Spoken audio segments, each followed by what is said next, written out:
persona muy sociable, luchadora, trabajadora, feliz, sencilla. Hola amigos, bienvenidos al Check-in Suba y Charlemos aquí en B1501, transmitiendo desde el centro del volcán. Hoy tenemos a un personaje entrañable que lleva en la sangre el sabor de la empanada, un luchador.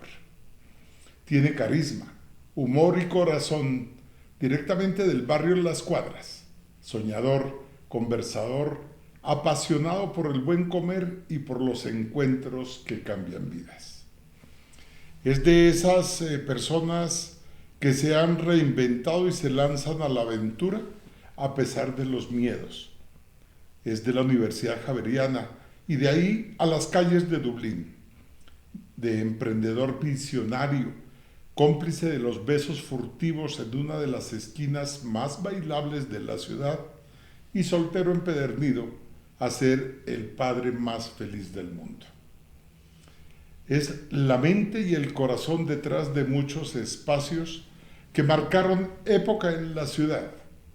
Fue aire fresco en tiempos de pudor, rompedor de esquemas, sembrador de ideas. Hoy sigue siendo consejero, anfitrión, amante del campo, de las raíces, de los sabores hechos con carbón y memoria. A sus 65 años se siente regio, feliz, agradecido. Hoy nos sentamos con él a compartir su historia y su presente, su chispa de campo, de Plaza de Nariño, de vino y de vida. Bienvenido Juan Carlos Noguera, Pato Noguera. Bienvenido a esta su casa. Muchas gracias, Lucho. Qué rico poder estar aquí para recordar, para hablar de estas memorias, de esas épocas tan hermosas. Gracias por la invitación. Bueno, para nosotros es un placer contar contigo. Bueno, pero vamos a lo que vinimos. Pato, ¿cómo haces tu check-in contigo mismo? ¿Qué pasa con el espejo? Lo primero que hago es rezar, agradecerle a mi Dios un día más de vida, agradecerle por la vida, por la salud, pedirle por el mundo, pedir por la familia, pedir por nuestro Colombia, etc. Me levanto a luchar día a día con una mente súper positiva y viviendo el día, porque pienso que después de esta pandemia el pasado importa, pero para mí no hay que tenerlo en cuenta al 100%. Para mí la vida en estos son momentos, el día a día. Vislumbrar sí un futuro, pero vivir el día. Muy bien, Pato. ¿Cuántas empanadas se venden al día? ¿Cuántas empanadas? Se venden muchísimas, Luis Ernesto. Bueno, se venden muchísimas. ¿O será que uno las ve en cantidad por el tamaño tan grande? Hay una anécdota muy linda que a mi mamá le decían, cuando mi mamá atendía el negocio, le decían: Doña Lidia, un tinto y 1000 empanadas. Entonces, por ahí podemos saber, si le pedían a mi mamá un tinto y 1000 empanadas. Todo mundo tiene una cifra. Y entonces quisimos preguntarle a Pato Noguera, que es el que paga el añejo, ¿cuántas empanadas salen de 1 libra de añejo? En Guadalquivir Café, si ustedes ven, no tenemos un menú muy extenso. Nos hemos dedicado a hacer de lo que realmente sabemos hacer, que son mis 4 productos estrellas: la empanada de añejo, el tamal, el quimbolito y el envuelto, y por supuesto el champús de diciembre. Bueno, y entre el quimbolito, la empanada y el tamal. ¿Para qué? La empanada es lo que más gusta, porque creo que, y con todo el respeto de los demás negocios, creo que es la única empanada con esas características: el guiso casero, el añejo crocante, ¿cierto? Y que es algo muy, muy de la región, muy nuestro, ¿cierto? Entonces, para mí, de los 4 productos, la empanada es el producto como más importante y que encanta y gusta más Cuando hablamos de Pato Noguera, hablamos, sí, de toda esa tradición y todo lo que encierra cada uno de los productos y cómo se refleja cada persona que estuvo en el Guadalquivir en cualquier momento, con la empanada, con el tamal, con todo lo que significa. Y a todo el mundo le gusta, y todo el mundo reclama también en cualquier momento tener un producto de Guadalquivir. Correcto. ¿De dónde sale el pato? Pato Noguera. Es más, a mí creo que en Pasto el 90% de los amigos de la gente me conoce por Pato Noguera, el 10 tal vez por Juan Carlos, ¿no? Y eso es tal vez las nuevas generaciones, ¿no? Ajá. Eso viene a raíz de que pasamos del infantil javeriano al javeriano del centro. En esa época, como siempre en Pasto, reinaba la moda de los apodos. Es más, los curas nos hacían convivencias para evitar el no apodo, pero creo que eso nunca funcionó. Y me acuerdo mucho que ya nos sentíamos un poquito como más grandes, más maduritos tal vez, y empezamos entre nosotros, ¿no? A un amigo mío muy querido porque tenía gafa pirata, al otro merengue, al otro porque era el jocoso del grupo, el payaso, y yo, Pato. Dicen unos por mi caminado. Sí. Me he puesto a analizar y no creo que... No, pero es que has mejorado mucho. Exactamente, sí. Por eso es que me siento regio. Perfecto. Pato. Tal vez, digo yo, por lo querido. Los patos son tiernos, ¿no? Por lo querido. Ser. Entonces, por ahí puede ser el Pato Noguera y se quedó eso.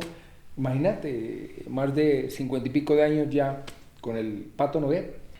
Y es una referencia. Y apodos o sobrenombres que se han quedado, porque muchos de mis amigos tenían apodos, pero se les ha ido quitando porque ya, digamos, no les gusta, o por respeto, o como usted, amigo, ya más respetable, ocupando cargos no importantes, entonces ya, sí, es Ernesto, lo doctor, esto, pero no, en cambio a mí siempre ha seguido Pato Noguera. Y me encanta, ¿no? Por supuesto, me encanta, me encanta. Oiga, Pato, pero tú que eres una persona que has vivido en muchos espacios, en muchos lugares, y en todos y en cada uno has dejado un poquito de tu corazón, de tu alma, y sos una persona de mundo. Pero ¿qué hay del Pato de Túquerres, de las fincas? ¿Qué hay del Pato que llegó a Bogotá, que después de Dublín? En cada uno de esos espacios tienes historia. Compártanos algo de eso. Es verdad, Lucho, es verdad. Cuando tenía unos 5, 6, 7 añitos, mi papá era ganadero. Tenía unas fincas hermosas por la sabana de Túquerres, del Espino para abajo. Unas fincas no se puede decir, eran unas haciendas. En esa época eran haciendas. Y gran parte del tiempo la pasaba ya en mis vacaciones de colegio, que eran 2, 3 meses, y me encantaba ir a esas tierras a montar caballo, a compartir la vida de campo. Por eso es que a mí me encanta el campo, me encanta el olor del prado, esas mañanas, me acuerdo, frías, con ese helaje, exactamente, ¿cierto? El olor a los establos, el olor al sudor del caballo, a la hornilla. En esa época las hornillas, famosas hornillas, ¿no? que se cocinaba con leña. Eso fue una época de mi vida muy, muy hermosa que nunca la podré olvidar, porque fueron épocas donde pude compartir con la madre naturaleza y más aún con la gente del campo. Mayordomo, me acuerdo, Gumercindo, tenía varios hijos, y si mi mamá me compraba unas botas Machacroido, tenía que comprarle con todo el cariño a los muchachos, y con ellos compartíamos todas esos juegos, etcétera, etcétera. Eso quedó muy arraigado en mi corazón. Bogotá, estudiamos muchos años, se trabajó, se hizo amigos de otros lados. En esa época ser pastuso era sobado porque nos molestaban por voz, por el hablado, por el acento, pero yo recién había llegado de Europa. Sí. Eso, digamos, me ayudó mucho para tener un contexto en esas épocas difíciles, digamos, de estar presentes o de tal vez armar grupos en esos estratos fuertes, poderosos, económicos de una universidad javeriana. Sí. Ahora yo creo que eso ha cambiado, es más, los jóvenes ahora tienen otro chip. Acá pienso que nos daba pena en un momento dado porque tal vez no llevábamos con mucho... Pato, muy buenas tardes. Bueno. No tenemos los paisajes irlandeses, pero aquí está su mejor whisky, señor. Salud. ¡Oh, qué sorpresa! ¡Cheers! Salud. Por ahí decía y me acordaba salud. En Dublín. Sí. Pues no podía tomar mucho whisky porque no teníamos el billete, pero sí tuve la oportunidad de tomar un whisky irlandés marca Paddy, no sé si existe en este momento, Sí. pero era un delicioso whisky. Allá se toma mucho la cerveza, ¿no? Sí. Guinness, una pint of Guinness, ¿no? La cerveza negra, que es muy fuerte. Salud, Lucho. Salud. Bueno, Pato, pero síguenos contando. Y entonces, después de Bogotá, y llegas y haces una carrera y empiezas, como nos estás contando, a hacer amistades, a hacer un trabajo importante, no solamente por ti, como Pato Noguera, sino también por el grupo de pastusos de la época. Claro. Pero Pato Noguera logró no solamente llegar a Pasto por las razones que hayan sido, sino que llegaste con una decisión de hacer grande la empresa, que no sé cuántos años tendría Guadalquivir cuando llegas a Pasto después de Dublín. Sí. ¿Qué pasa ahí? En Bogotá viví unos cuantos años. No era el más pilo de la universidad, pero sí me encantaba estar metido como en el cuento. Séptimo, octavo semestre trabajé con un profesor, confió en mí y trabajé en esa época se llamaba Calzado Bambi. Fue de los primeros almacenes, un almacén en la esquina de la 85 con 15, que fue el primer almacén que sacó zapatos para el golf. Era una industria colombiana. Y me acuerdo, el profesor Víctor Rojas me dio la confianza de, estaba en séptimo semestre y no estoy mal, de trabajar en mercadeo. Pasado octavo, noveno, trabajé con los Caicedos, los dueños de Leclerc, también en mercadeo. Entonces tuve una muy buena experiencia antes de terminar mi carrera. Es más, en décimo semestre sacamos una empresa muy linda con unos 5 compañeros que se llamaba Adelpa, Adornos del Papel. En esa época, ya se ha acabado mucho ese tema, pero en esa época se utilizaba para las fiestas como los gringos, los festones. Sí. Es más, en Bogotá creo que todavía hay un almacén o una cadena de almacenes, se llamaba Pío XII. Era los duros, como decir el Vaticano acá, los duros de las cuestiones religiosas, festonería, y nos fue muy bien, unas experiencias muy lindas. Pasó el tiempo y a raíz de la muerte de mi padre murió muy joven, murió de 58 años. Mis hermanos, somos 3, mis 2 hermanos menores estaban en Bogotá, por ende me tocó venir acá a Pasto a acompañar a mi madre, ayudarle en Guadalquivir Café, ¿cierto? Y por ahí comencé, mi mamá estaba en esa época pues muy alentada, muy dinámica, muy trabajadora. No me acuerdo realmente cuántos años llevaba el Guadalquivir en esa época, lleva más o menos cerca de 60 años en el mercado.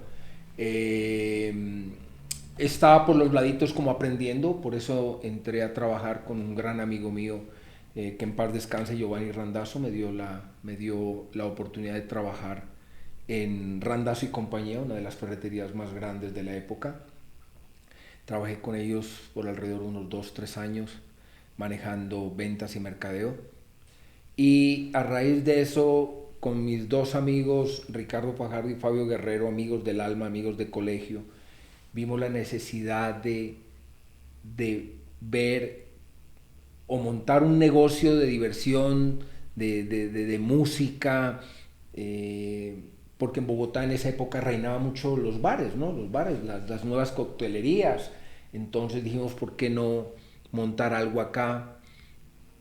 Ricardo Fajardo era el dueño del local, Fabio Guerrero el arquitecto y yo el anfitrión, la persona sociable, la persona que tenía amigos, la persona que podía convocar amigos de la época para que vayan a un bar.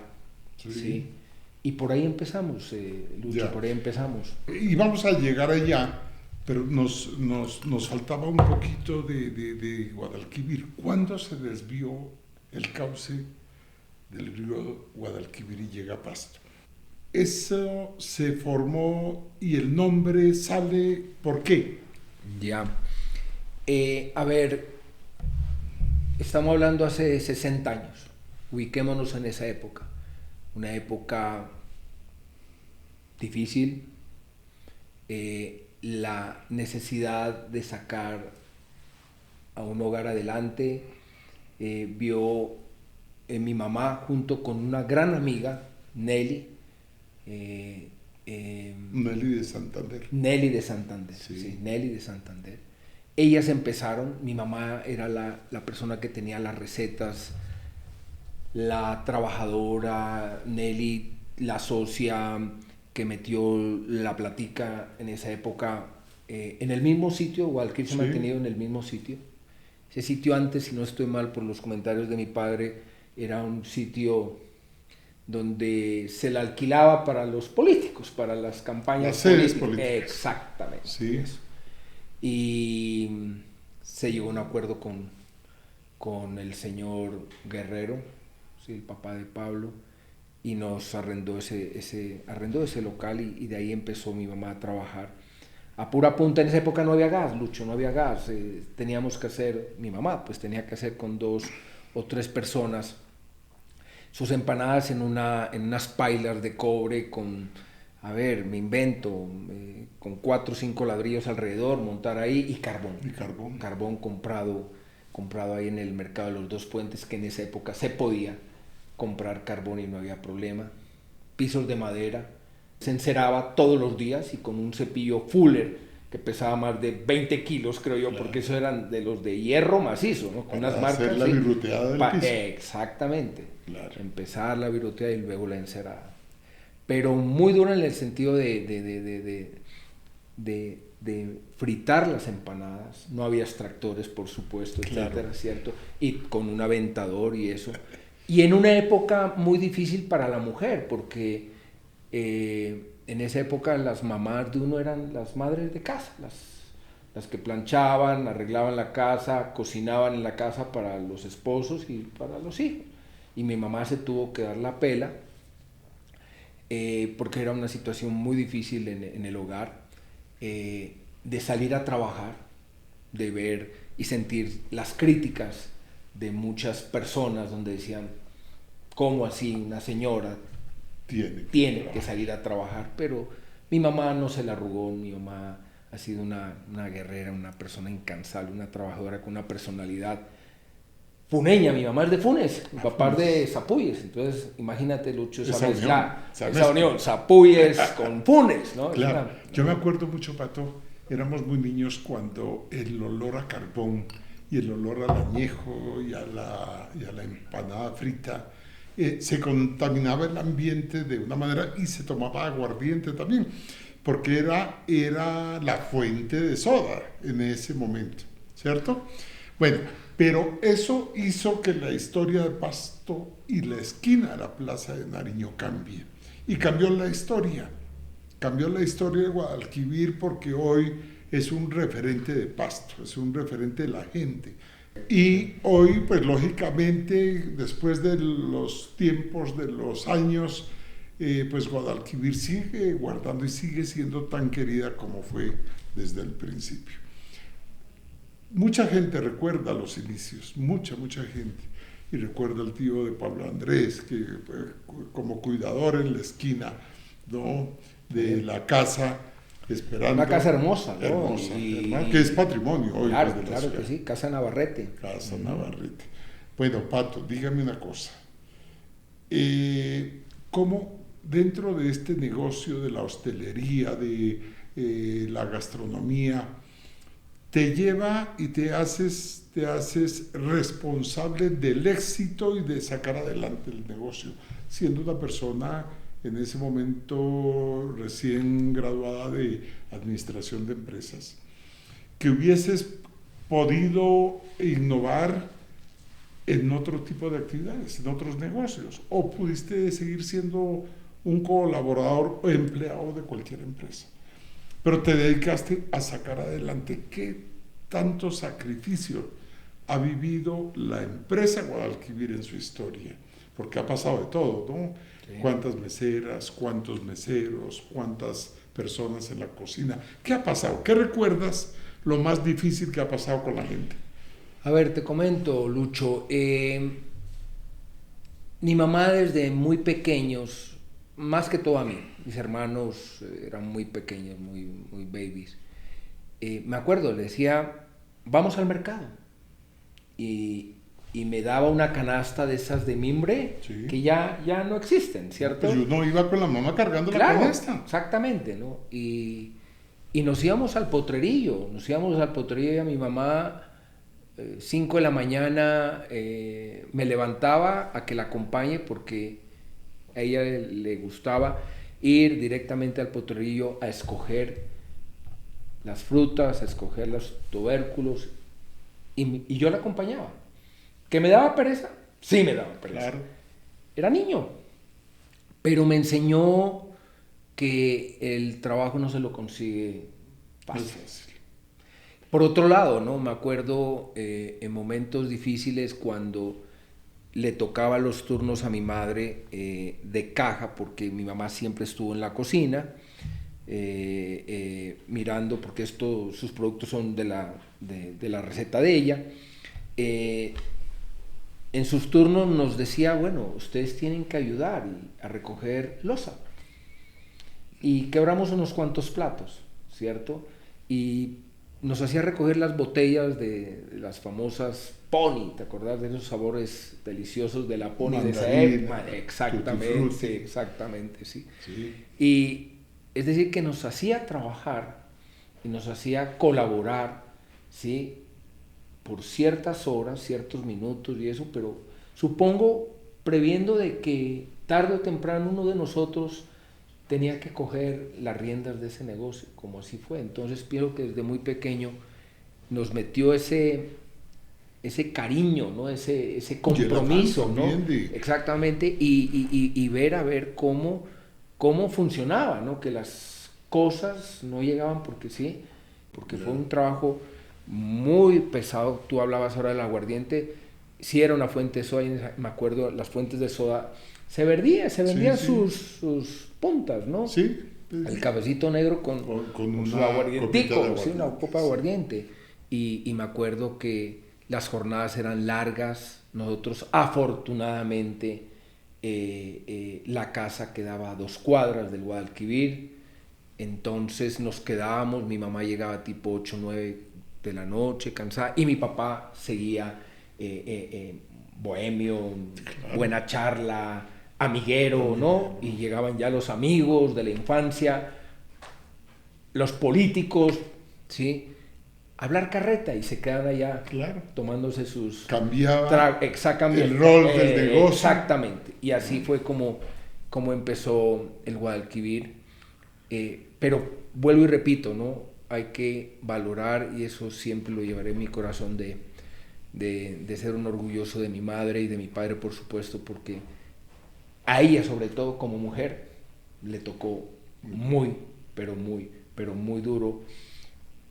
No tanto por el trabajo, sino por la crítica y el qué dirán y por qué esa señora está trabajando y dándole o sirviéndole trago a unos borrachos, sí, por decir. Claro. Era un cuento, porque esa sociedad en Pasto en esa época, como ahora, muy goda, ¿no? Muy Sí. ultra goda, ¿no? Hablábamos hace unos minutos de Loco. Yo sí quiero que le dediquemos un poquito a Loco.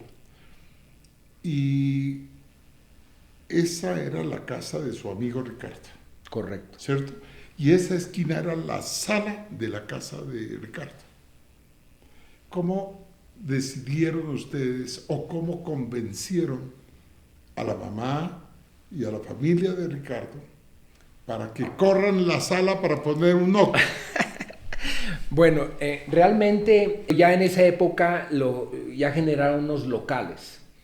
Ya para ya estaban, arriendo, sí, ya, sí. sí. Ellos ya habían comprado una casa, supongo, para irse a vivir allá, y se dio la oportunidad de que había un local grande. Y vuelvo y repito, fuimos 3. Ricardo, el que montó y puso el local. Fabio Guerrero, el arquitecto, el que decoró. Sí. ¿Sí? Y este Pato Noguera, el que convocó a la gran cantidad de amigos. El que ponía el carisma. Exactamente, el que ponía el trabajo, la sonrisa, Sí, señor. y la convocatoria. Sí. Ajá. Pato, el Oco fue creciendo, después cogieron otra parte de la casa y ahí empieza a vivir Pasto una gran historia. Una gran historia de romances, una gran historia de amistades, de encuentros, desencuentros también.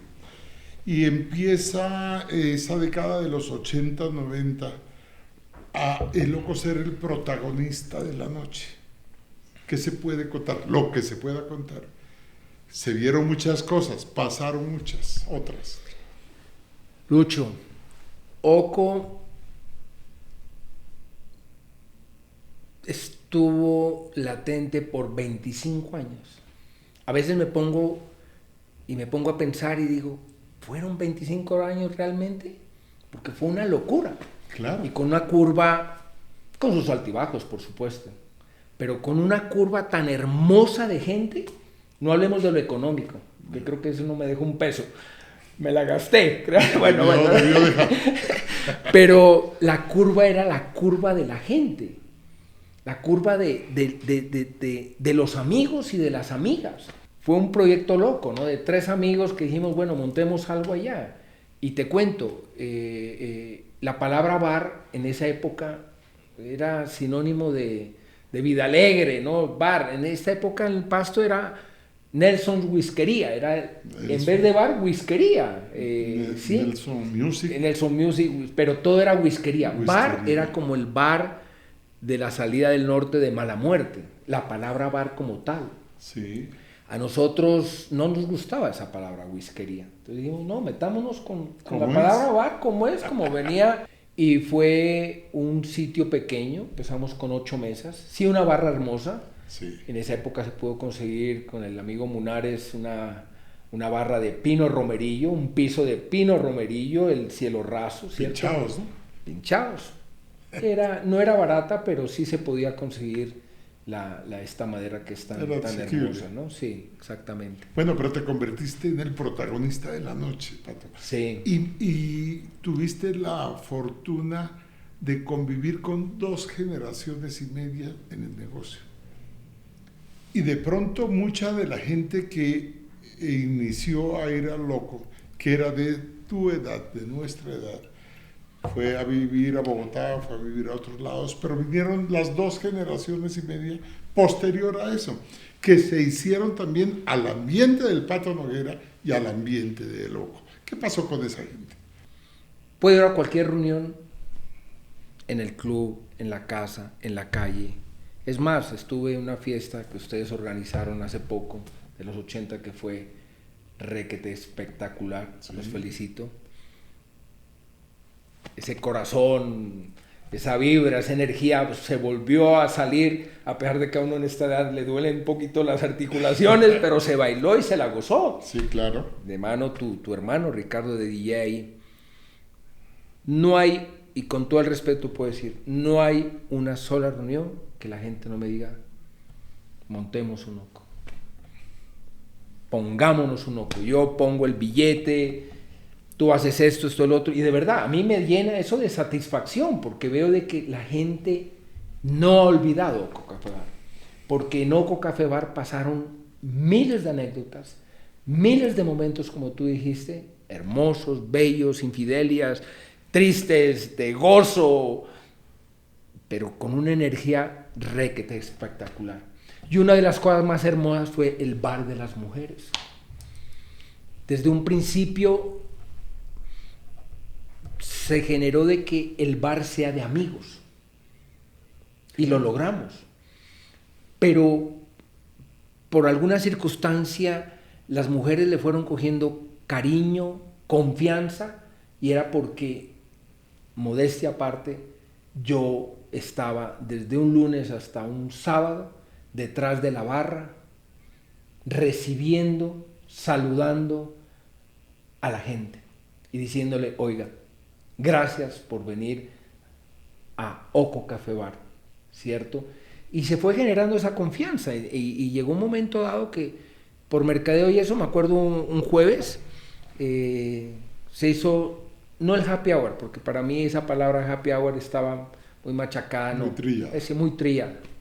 Se hizo, venga acá, mujer bella de Pasto, tomes un drink gratis. Cogía 3 cócteles en 3 jarras, no las atendíamos a la mesa. Las personas llegaban de 7 a 10 de la noche y era solamente para mujeres. El único era mi DJ y este pecho, ¿cierto?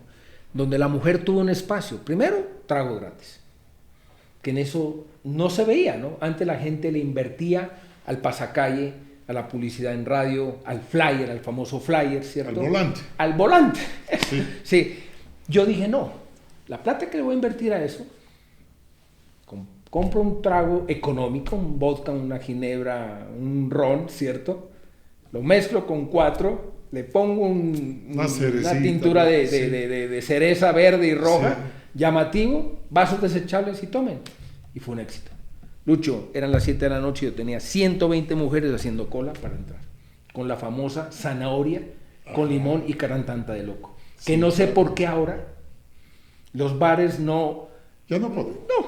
No dan una zanahoria y eso, la zanahoria es económica y es rica y le sirve a uno para que uno tome más traguito, ya. ¿Cierto? Oiga, pero Pato, pero cuénteme, ¿cuál es lo que se pueda contar? ¿Cuál es un chisme que se haya dado en el Oco? Uy, chismes muchos. Por ejemplo, allá se pedía, me acuerdo un gran amigo, ¿cierto? Cogió el micrófono ya borracho y le pidió la mano a la novia y se casaron. ¿Ah, sí? ¿Sí? Cosas como era porque Loco daba pie para que tú te sientas, que eso fue el éxito de que tú te sientas el dueño de la casa. Yo era un simple anfitrión, muy querido, la vaina y eso, pero... Y muy amigable. Exactamente, me sirvió mucho eso, ¿cierto? Pero gran parte del éxito era de que todos se sentían dueños de ese bar. Así era. ¿Cierto? Como si estuvieran en casa. Por otro lado, sí, pasaron problemas, pero no muchos problemas de peleas, no muchos problemas de droga, no muchas peleas que hay en los bares ahora de muchas cosas, ¿cierto? Porque afortunadamente el 100% todos éramos amigos. Sí. Y era un cuento porque en una mesa yo no tenía unas sillas cómodas, ¿cierto? Al principio empecé, que las tengo todavía, era 8 mesas con unas 4 mesas alrededor tipo director, esas mesas de madera, sí, tipo director, sí, que quitan mucho espacio. Ahí tengo como 80 sillas, se las quiero, se las ofrezco. las exactamente, puede ¿cierto? Pero luego eran unos banquitos de metal con una maderita pequeña y era una locura. 10 personas en una mesa y a la gente no le importaba un comino eso. No le importaba la incomodidad porque no se sentían incómodos. Sentían era rico rumbeando y eso. Chismes como, ¿qué te digo? A ver, no sé, en este momento no me viene a la cabeza, pero pasaron muchas anécdotas. Por ejemplo, el día de las mujeres se enloquecían, gritaban, maldecían, bailaban, ¿cierto? Fue el primer bar que trajo strippers. El Día de la Mujer, yo rompí ese esquema. Ah, caramba. ¿Sí? Pues esa sí no me acordaba. Para que veas de que antes el Día de la Mujer se lo celebraba, pero muy así, muy por encima. Pero llegó un momento en que el Día de la Mujer se volvió como muy importante y dije, bueno, hay que meter algo más erótico, más de energía, más de esto. Y más de fuerza, más del momento, Claro. porque empezábamos una transición. Y contraté a un stripper de estos amigos de despedida solteros. Ese pobre lo dejaron muerto, lo mordieron, lo aruñaron, lo pellizcaron, ¿cierto? Porque fue tanto el boom, porque fue el primer bar decente, digamos, Sí, de que claro. se contrataba una persona solamente para mujeres, Ajá. ¿cierto? Es más, con estos manteles de corona, los colocaba en la mesa y el único hombre, el afortunado, mi DJ y el Claro. Pato Noguera, ¿cierto? Para cuidar y eso, y era una locura. Y al otro año traje 2 y al otro año traje a 3 de Apolo de Bogotá. Entonces fue porque yo veía de que no solamente era la gente joven, sino hasta mamás de nuestros amigos. Yo no lo podía creer, ¿no? De que iban allá porque era un ambiente supremamente sano, Bueno. pero de mucho grito, de mucha energía, muy rico, ¿cierto? Y era un momento pues muy lanzado también, ¿no? Hablemos de épocas, ¿no? Sí, claro, Ahora claro. ya es diferente, somos tal vez más abiertos, las redes sociales, mucha influencia en este tema. Estamos hablando, yo cerré Loco hace 12 años, 13 años, la que lleva de años Martín, mi hijo, ¿cierto? Entonces esa época era más conservadora, ¿no? Más de otro pensar, ¿no? Sí. Pero nos animamos a eso y dio un resultado. Al cuarto año ya dejé, porque ya empezaron muchos bares a hacer lo mismo, ¿cierto? Y eso, digamos, dañó el cuento. Llegó una Sí, época de dañar el claro. cuento. Es como fue el jueves de mujeres. La gente al principio me criticó, pensaba mal, que por qué esto, que por qué lo otro, pero no pensó lo que yo había hecho. No le gasto al flyer, no le gasto al pasacalle, no le gasto esto. Es un merchandising Sí, que claro. para la época era supremamente innovador. Y te digo, a las 10 de la noche abría las puertas a los esposos, a los novios, a los amigos de las 100 y pico de personas que estaban ahí. Te digo, de las 150 se iban 100, 80, quedaban 60, 70. Pero eran las que más chupaban, las que más tomaban, ¿cierto? Ajá. ¿Y cuál fue mi estrategia? Llegaba un amigo, Pato, ¿qué están tomando? Vodka, pues dámeles un traguito. Media. Claro. Exigía mínimo, Que si valga eran la dos pena personas, la trasnochada. claro, exigía mínimo, si eran 2 personas, media, si había más de 4, botella. Claro. Nadie decía absolutamente nada y lo pagaban con gusto. Entonces, ejemplo, si gastaba 300,000 pesos en el trago de gratis, lo recuperaba en 3 medias o 4 medias, ¿sí me entiende? Entonces Sí, fue un claro. mercadeo muy bueno Sí. y de ahí empezaban. Es más, amigos mutuos llegaban y me decían, Pato, tenga para 3 botellas de aguardiente, aquí les dejamos este ramillete de 10 de nuestras esposas, mientras ellos iban a jugar bolos, a jugar Billar. billar, cartas, etcétera, y a las 10, 11, 12 de la noche regresaban, ¿sí?, a recoger a sus esposas. Algo lindo, Sí, había claro, confianza, eso buena es- rumba claro. sana. Y la confianza en el lugar, pues porque sí, las señoras tenían la libertad de salir, de poder compartir, de tomarse un trago y de hacer también parte de todo lo que estaba viviendo la ciudad, con esa transformación, Sí. con esa forma de ver el negocio como algo recreativo, ¿me entiendes? Correcto. Y yo recuerdo mucho pues que la tristeza era cuando se cerraba, creo que a las 12:30, 1 de la mañana, y cuando llegaba la policía a cerrar, que todo esté porque había que cumplir un horario. Ya. Nosotros empezamos, Lucho, sin una hora zanahoria. Ajá, Se podía pasar derecho, es más, pasábamos derecho sí. con ciertos personajes. Decían, amigo Pato, hoy me voy a quedar acá, pídeme un taxi que me recoja a las 6 de la mañana. Caramba. ¿Qué podíamos hacer? Atenderlos, Atenderlo. porque permitía el horario. Permitía el horario. Y se hizo muchas veces. Luego ya vino a raíz de Mocus, la famosa Ley Zanahoria, ¿cierto? Y ahí va esto que se me había olvidado, nosotros teníamos una canción hermosa de León Gieco. Sí. Solo le pido a Dios, le decía, solo le pido a Dios que me paguen mi cuenta y que se vayan porque la policía me llegaba. Y ese era el disco que se ponía para encender las luces. Correcto. Que hasta ahora, no te digo, yo voy a una reunión de amigos, lo que sea, y me la cantan. Solo le pido. Qué bonitos Dios, recuerdos. Sí. Y qué enseñanzas y qué gratificante poder contar esa parte de la historia de Pasto. ¿Y qué pasa con el Pato después de ese cierre de Oco? Después de que formalizas una paternidad, después de que te vuelves importante para esa personita. ¿Tiene cuántos años? 12 años. 12 años. Okay. Uh-huh. ¿Qué ha pasado? ¿Cuál fue la transformación de Pato Noguera con la llegada de ese hijito? Uy, al ciento.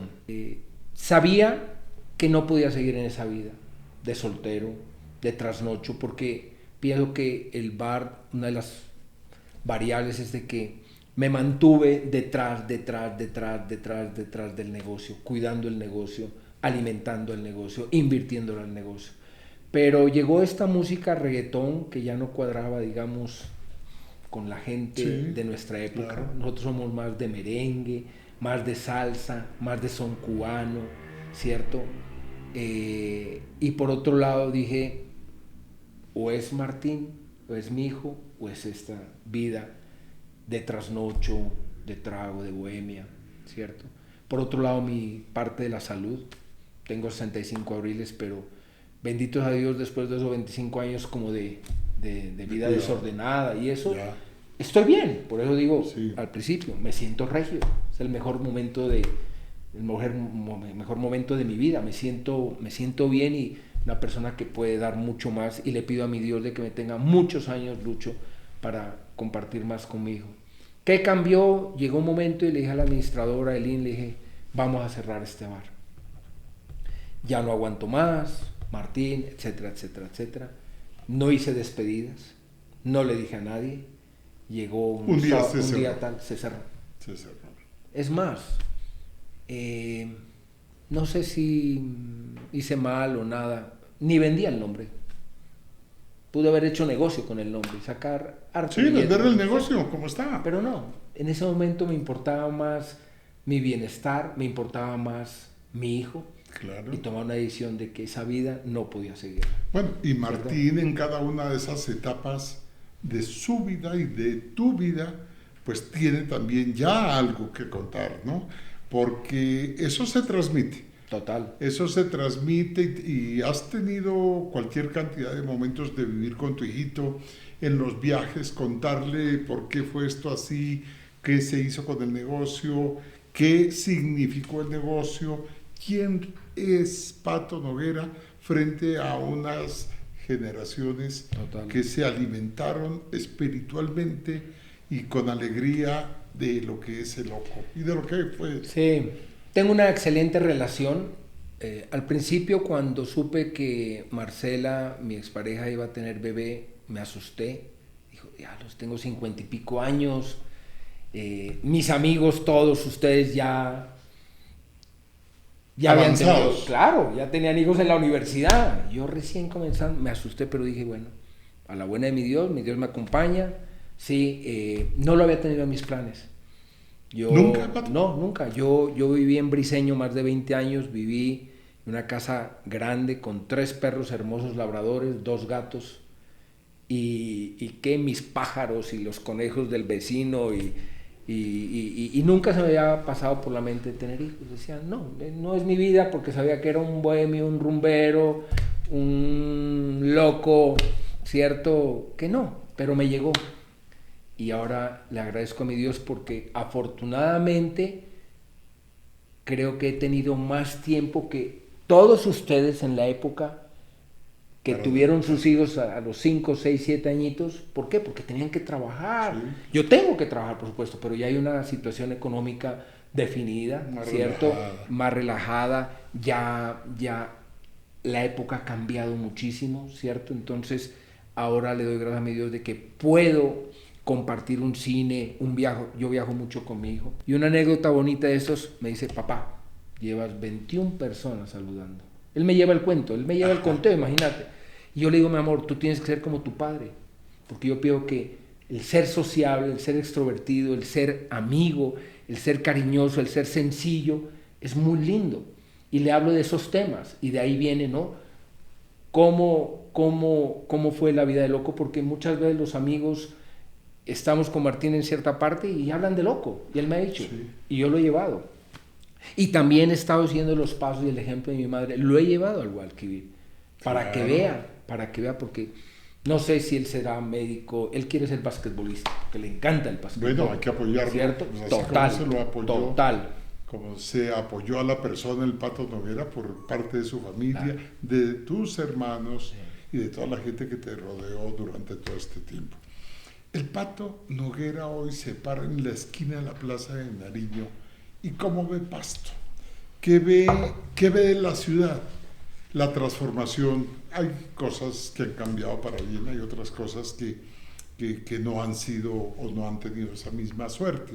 Pero ¿cómo ve Pato Noguera el centro de Pasto y desde ahí el desarrollo de la ciudad? Pienso, Lucho, que nos falta mucho. Yo soy de las personas que estaba y he apoyado a este alcalde con este cuento de la peatonalización. Hay mucha gente en contra, pero le hace falta mucho. Por ejemplo, le hace falta mucho el verde. He sido de los que he promovido con amigos, ¿no? Con periodistas, decirle, bueno, lleguen creo que a ti también te comenté, lleguen a oídos del señor alcalde para que nosotros como empresa privada patrocinemos, ¿cierto? Y generemos o cuidemos un verde, o sea, unas maticas, para que no sea solamente cemento, arreglemos un poco más esa parte del centro, las mismas bancas, pongamos un poco más de orden, a pesar de que he visto más seguridad, ¿cierto? Y a mí me encanta ver a un abuelito con el nieto, a una pareja de novios cogidos de la mano, a familias caminando por allí, ¿cierto?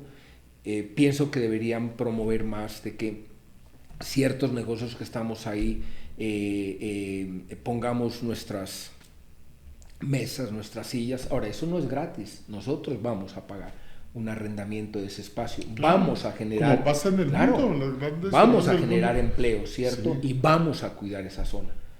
No se ha hecho, hay muchas razones. Nuestro centro es hermoso, las iglesias, ¿no? Mira San Juan, sí. Mira la catedral, mira Cristo Rey, ¿cierto? Me encanta el centro, para mí el centro es el diario vivir de ver la gente pasar, caminar, sentarse allá, pensar, es el movimiento, la energía que tiene Pasto, me encanta porque el negocio nuestro está al frente, el colegio donde yo estudié está a una cuadra, la iglesia donde voy a rezar está a una cuadra que es Cristo Rey, pero por ahí se vivió momentos muy agradables con todos los amigos de la época, los Duque Chorizo, los Pato Andrades, el Gordo Alvarado, los Loros Benavides. En Dos Manzanas había una cantidad de hijos de esos matrimonios. Lucho López, Santiago López, ¿no? Los Hidalgo, los Hidalgo, claro, ahí era el paradero nuestro del colegio. Claro. Entonces, mira, sí, los Villarreal, claro. En la esquina. Entonces éramos los de las cuadras, en 2, 3 cuadras había unas familias de la época muy hermosas, ¿sí? Y éramos muy unidos, ¿sí? Entonces todo eso nos lo lleva en el corazón. Oiga, ¿no? Pato, pero eso lleva también a decir que todo eso que se vivió, todo eso que se sintió, pues existe, está. El problema es nuestro dejarlo acabar, tirar eso al olvido, porque si uno pierde esas memorias, si uno pierde su ciudad, pequeña, bonita, agradable, amorosa, cariñosa, pues pierde muchas cosas, claro también, que son la esencia de la vida. De ahí que, pues felicito a Anita, tu hija, a ti por supuesto, ¿no? Porque pienso que estos proyectos que están haciendo son muy, muy lindos, ¿no? Es recuperar todas esas historias, ponerlas al tanto para las nuevas generaciones, porque veo que esas nuevas generaciones ya el barrio se perdió, Sí. yo vivo por acá y siento que no es mi barrio, ¿no? En cambio antes, si no estoy mal, Claro. tuviste mucho tiempo en El Dorado, ¿no? Y supongo Sí. que yo viví en las cuadras y ahí jugábamos bolas, jugábamos al neto, jugábamos Al al fútbol, trompo, en la al calle. fútbol, no había tanto eso pues sí, así, el cambio, bueno, todo eso ya no se da. Entonces, qué rico a través de todas estas historias, estos relatos, tal vez tratar de recuperar y llegarles al corazón de todas nuestras, ¿no?, generación y de los demás, ¿no? Porque es muy lindo como para refrescar Claro. esos cuentos. No, y sobre todo que hay un compromiso con uno mismo, con tu hijito Martín, con la familia, con esta sociedad, porque es que yo le contaba a Anita María, los Rosas tienen un nombre muy importante en la gastronomía. Yo le contaba a Anita, uno salía al aeropuerto y se saludaba con don Pedro Rosas antes de abordar el avión. El DC-3 o el DC-4 de esa época. El DC-3, claro. Claro. Yo viajé en el DC-3 o DC-4 a Tumaco, me acuerdo, ¿no? En a Tumaco, Tao, sí. claro, Y tuvimos la oportunidad de llevar los 3-4 sándwiches que uno llevaba de avión para el avión. El famoso pernil. El pernil de don Pedro Rosas ahí en el aeropuerto. Y don Humberto, pues que imagínate con don Humberto, cuando las almojábanas, cuando expendía el queso de la cabaña, que eso era delicioso ahí sobre la calle 17. Sí, al lado de este Tierra Santa, ¿no? Exacto, Tenía su panadería. ahí al lado. Es más, te ilustro. Mi tío Humberto fue el precursor, fue el que primero generó las almojábanas acá en Nariño. Claro. ¿Sí? Que otros empresarios retomaron esto, sí. Y aprendieron. Y aprendieron, sí. Claro, es y la verdad, aprendieron, sí. sí, aprendieron, es la verdad, y tomaron eso. Ya el tiempo de mi tío pasó y desafortunadamente no tuvo hijos que le llevaran el negocio, pero la almojábana como tal. Y el tío Humberto vivía en el tercer piso de ese edificio. Correcto, exactamente. ¿No? Sí, sí. Ahí vivía cuando, bueno, entre otras personas, Víctor Hugo trabajó allá, Sí. y era un colaborador. Eduardo Patiño, También. un agradecido de mi tío, ¿cierto? Claro. Y él me contaba en una época, me dijo, mire, gracias a papá Humberto, él me alquilaba un cuartico ahí, y porque yo era muy ducho, era muy hábil en que no sabía, Claro. en enmarcar cuadros, ¿no? Claro, al lado de la panadería. Exactamente, ¿no? Y yo le ayudaba a él Sí. a hacer el aseo, arreglar las vitrinas, lo que sea, ¿no? Y mira dónde llegó. Claro. Sí, Eduardo, Pero son ejemplos. Sí, también, ¿no? exactamente. Y son sí. oportunidades bien aprovechadas. Y gracias por tocar el tema, porque sí, mi mamá es de las últimas de Claro. ese gran combo de Rosas, fueron como 7 hermanos, 3 Sí. hermanas, sí, Y exactamente. de ellos es la última. La última, sí. Es la Mi última. mamá ya tiene 91 años, muy lúcida, está enfermita en estos momentos, pasando unos momentos. Pero gracias a Dios has muy tenido lúcida, muy todo bien. el Sí, tiempo y exactamente. toda la bondad de mi Diosito para disfrutar a su mamá. Pato, aquí tenemos unas tarjeticas. Hay una pregunta, al azar, escoja cualquiera. ¡Ópale! Uy, oh my God. Ya dañó- Esta era. ya dañó el Ya.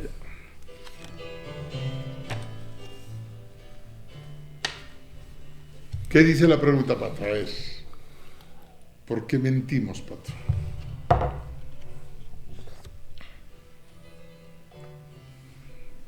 ¿Por qué mentimos? Tal vez por esa canción. Ole Stewart. Te escogieron esa canción porque dice mucho para ti. Esa canción fue en la época de los 80, cuando viví en Irlanda, en Dublín, Irlanda, Ajá. que fue una época y una experiencia muy linda que me ofreció mi padre y mi madre, por supuesto. En esa época había intercambios, pero no muchos intercambios, porque Claro, no era difícil. eran costosos. Claro. Era irse a miles de kilómetros de distancia, no había muchas asociaciones como hay ahora, no había muchas experiencias, en esa época tal vez 2 o 3 personas. ¿Por qué Irlanda? Por el padre rector de ese momento, Bernardo Galvis, que estuvo viviendo en Dublín. No sabía. Él fue el que eso. le comentó a mi papá, digo, Eduardo, no lo mandes a Estados Unidos, porque antes era Estados Unidos. Sí, claro. Ni pensar Australia, ni pensar... Era lejísimo. Era lejísimo. Es más, creo que ni conocíamos sus lados, sí, ¿cierto? Sí. Entonces, coincidía de que mi primo Rolf Harloff, de papá alemán, se graduó conmigo, se iba para Alemania. Mi amigo Darío Huertas se iba para España. Mi amigo Walter Raget se iba para Suiza. Coincidencias, ¿no? Sí. De los amigos. Digo, bueno, miremos Dublín. Es más, no sabíamos dónde quedaba Dublín. Pensábamos que Dublín era parte de Inglaterra, ¿cierto? Claro. Y te cuento, llamar a Dublín era Telecom 09, uno marcaba el 09, por favor una llamada a Dublín, ¿dónde queda eso? Entonces se esperaba uno unas 2 horas mientras conectaban la llamada, se demoraba mucho tiempo y así era la conexión. Me llamaban cada 30 días por el costo de la llamada. Volviendo al cuento de la canción, tuve una novia hermosa ya que vino después a Pasto, Ankel Cohen. Me fui por un año a estudiar inglés, a aprender inglés, lo hice, pero después me quedó gustando y le dije a mi papá a ver si había la oportunidad. Me dijo, listo, hágale, pero pues a ver. ¿Y qué hiciste allá? En 2 años más que te quedaste. La idea era, como yo era, como tú, un amante de los carros. Sí. Me acuerdo de esos Renault 6, exactamente, el tuyo el verde, el mío blanco. El verde sí. De Pacho azul, ¿no? El de Pacho azul clarito. Sí, clarito, sí. Etcétera. El de amigo Héctor, vino tinto. Le dije, quería estudiar como ingeniería mecánica. Ajá. Debido a que corríamos y bloqueábamos claro, y eso. Y me empecé a estudiar como un ICFES allá que se llamaba el Living Cert, un año, ¿cierto? Y no pasé, me quedó grande esa carrera, Ajá. ¿cierto? Luego me fui a Francia, estuve en Francia con un amigo, donde la familia de él, en una región hermosa, Alsacia, Sí. Una casa campestre hermosísima. Allá estuve 6 meses. No aprendí mucho francés porque hablábamos mucho inglés y por otro lado los señores allá tenían como 2 o 3 dialectos, ¿no? Porque Sí. por la invasión de Alemania, Francia, etcétera, etcétera. Entonces era una mezcolanza de idiomas y desafortunadamente no pude aprender francés. Luego de eso mi papá me dijo, oiga, mi hijo, ¿qué está haciendo allá? Mire, Claro. Mauricio, esto, el otro, ya están en 6º de carrera y usted No ha empezado. lo ha empezado. Pero se le olvidó a mi padre que sí tuve 3 años de vida, conocimiento. de experiencia, de Claro. conocer, de estar con otra gente, de compartir muchas experiencias que me han enseñado para seguir viviendo, para luchar, para ser un emprendedor, para tener una vida sana, responsable, etcétera, ¿cierto? Y la canción me recuerda mucho a mi exnovia Ankel Cohen, porque esa era la canción que dijimos, algún día de estos tú te vas, con esta canción Sí. te vas a acordar de mí, y ha sido así, ¿cierto? Claro. Nos mantenemos todavía contacto con Ann, ¿cierto? Sí. Pero me marcó mucho porque uno allá muy lejos, una carta se demoraba 30 días. Una carta se demoraba 30 días en llegar, te cuento. Claro. 30 días. Y me sentía el primer año pues muy solo, en unas costumbres totalmente diferentes, un inglés irlandés Sí. raro, muy frío. No había presupuestado ese frío de Irlanda y sobre todo también la época de guerras religiosas de protestantes, ¿no? Y católicos, las bombas en Belfast, todo eso fue un cuento. Bueno, pero muchas experiencias, mucho éxito también allá, porque esas eran las noticias que llegaban, que el Pato Noguera está feliz allá, ¿no?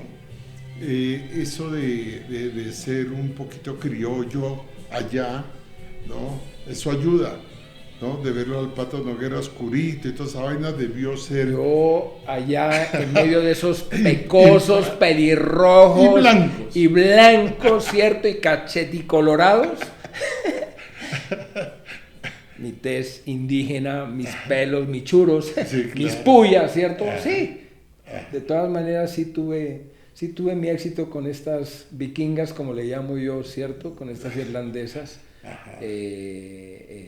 Pero una raza y una gente muy, muy, muy querida, pero muy difícil. Y lloré mucho. Claro, Lloré mucho. yo sé. Bueno, Lloré pero mucho. hay que llevar a Martín allá, ¿no? Hay que Esa es la llevarlo, idea, uno de mis sueños hay que es llevarlo y contarle, ir allá. llevarlo a la Sí, calle y tal, ¿no? sí, a O'Connell Street, ¿sí? Ajá. Grafton Street, a Stephen Green, ¿sí? Y todos esos pueblitos que me faltó conocer, Sí. ¿cierto? Allá tuve la oportunidad de estar un año en familia y vivir con árabes, con muchos árabes, ¿no? Con mucha gente de Qatar, por ejemplo, que perdí el contacto, quería que me inviten para el Mundial y no pude contactarme con Mohamed Al-Ali. Listo. Oiga, Pato, ¿qué cree usted que se va a decir de Juan Carlos Noguera en un tiempo? ¿Qué va a pasar con el nombre de Juan Carlos? Modestia aparte, Lucho, pienso que voy a dejar huella. Voy a dejar huella básicamente por mi ser, porque pienso que soy un buen ser humano, ¿cierto? Un buen amigo, una persona sencilla que aprendió de la gente del campo muchas cosas. Por otro lado, que di 25 años de satisfacción, rumba, alegrías, llorar, lo que tú quieras, en un sitio que creo que nunca en los corazones nuestros va a pasar de moda. Porque vuelvo, repito, modestia aparte, cada vez que voy a una reunión me piden que montemos Oco Café Bar, porque desafortunadamente para nosotros, los de nuestra época, no hay un sitio acá en Pasto donde uno pueda sentarse tranquilo, oír nuestra música y estar relajado, ¿cierto? Así Entonces, yo pienso que la gente me va a recordar por decir, ese pato nos dio alegría, ese pato nos dio rumba, ¿cierto? Y por otro lado, ese pato nos dio unas empanadas y unos tamales supremamente deliciosos, ¿cierto? Entonces, qué rico para mí, y es un orgullo, es un motivo de alegría, de satisfacción, de tener o de haber tenido a Oco y de tener a Guadalquivir, porque son empresas que han marcado una tradición, un cuento en Pasto. Sí, así es. ¿Cierto? Un cuento en Pasto, ¿no? Y eso para mí me llena de mucha satisfacción, y que también pude haberle seguido los pasos a mi madre, porque yo veo muchas empresas ahora que desafortunadamente los hijos no van por ese lado. Desaparece Y hasta ahí llegan. Y eso da tristeza.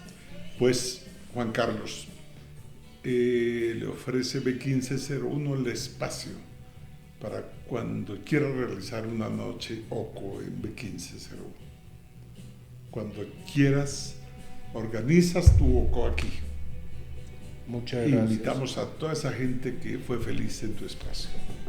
Muchas gracias por haber venido.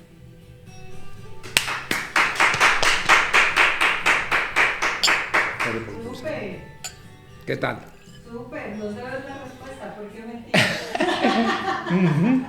Ahí, Me embolató, Anita María, me embolató. Yo pienso que